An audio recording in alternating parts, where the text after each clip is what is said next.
I am Father Michael Lapsley, the Chairperson of the Friends of Cuba Society in Cape Town, South Africa. Today we pause to celebrate the birthday of Commandante Fidel Castro Ruz. As South Africans, we will be forever grateful for the role of Fidel Castro in our liberation. On September the 4th, 1998, President Fidel Castro addressed the South African Parliament on what he described as, and I quote, like a love letter to a sweetheart written thousands of miles away, without knowing how she thinks or what she wants to hear, and without even knowing what her face looks like, unquote. On the same occasion, Fidel reminded us that 461,956 Cuban soldiers fought side by side with Africans for their liberation, and, I quote, from these African soils, where they worked and fought voluntarily and selflessly, they have only taken back home to Cuba the remains of their fallen comrades and the honor of a duty accomplished. And the education centers in our country have already graduated 26,294 African professionals and technicians, and 80,524,000 Cuban civilians have participated in internationalist missions in Africa. Since the triumph of the revolution till today, South Africa has experienced Cuban solidarity.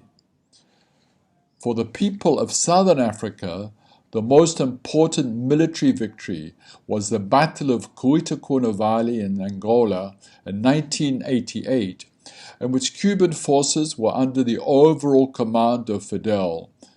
During his state visit in 1998, the Commandante met with the Friends of Cuba Society and gave us a blow-by-blow description.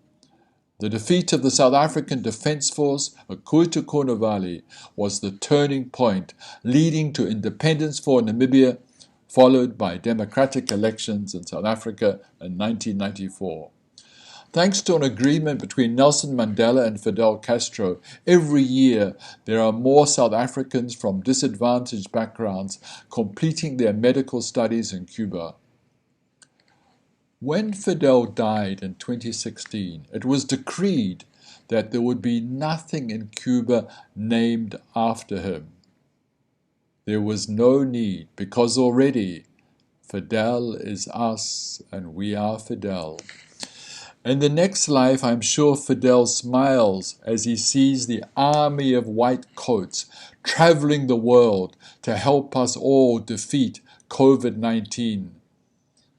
In the age of COVID-19, Cuba is the most shining example of internationalism in the world through the Henry Reeves International Medical Brigade, so named by Fidel himself. In the face of COVID-19, Cuban doctors are fighting the pandemic side by side with us as South Africans. Rest well, Commandante Fidel. We shall carry your spirit with us as we fight to create a more humane and just world.